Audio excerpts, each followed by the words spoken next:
Now that we have gone over subscription forms, we need to discuss one of the most vital things about email marketing. It's also a common topic in email marketing circles and just the world in general. What am I talking about, you might ask? I'm talking about personal data. Arguably, the most problematic topic in email marketing is personal data protection. If you work in or with European companies, then you operate under the European jurisdiction and you have to comply with Gdpr regulations. We'll talk about it a bit later. All countries also have national laws about privacy policy, personal data, collecting personal data, and proceeding personal data. Here is an example of a privacy policy agreement. It reads: we collect your data, specifically outlined below, but generally basic information about you in a professional context such as email, job title, company name, etc. Strictly to provide you with access to our news, events, and other programs, etc.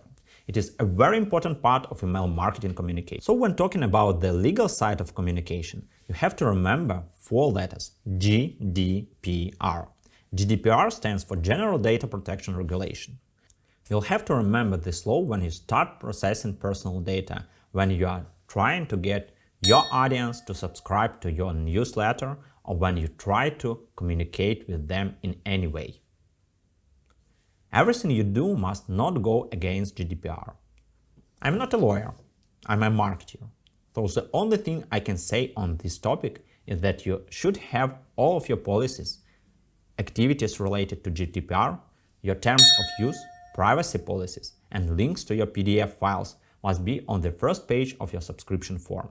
If you don't want to get into trouble, you should consult your legal team before starting your marketing activities and gathering contact information. The second thing is all about how you collect, save, and proceed data. What is processing personal data?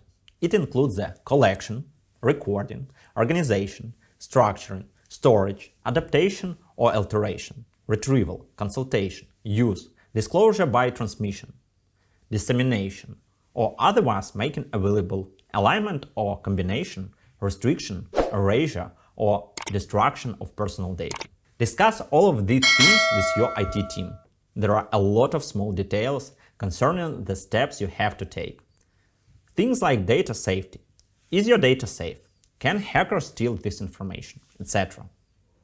And do not forget that there are also national privacy policies that regulate personal data. On the slide you can see an example from eMarketer. When you start to collect contact information about your customers for email marketing, you must have links to their terms of use and privacy policy on your subscription form. Okay, let's see Udemy subscription form. To become a registered Udemy user, you need to give your personal data like name and email. You need to check the box that you agree to receive emails with exclusive deals, personal recommendations, and learning tips. At the bottom you see the links of terms of use and privacy policy. And it reads that by signing up you agree with the terms of those legal documents. Let's click on privacy policy, where they say that they are collecting your data, where your data goes, who has access to it, how they use data, etc. These legal documents is a really important part of email marketing communication. Okay, let's pause for a second. Please message me about how I can make my course better. You can write a personal message to me or express your concerns in the Q&A section.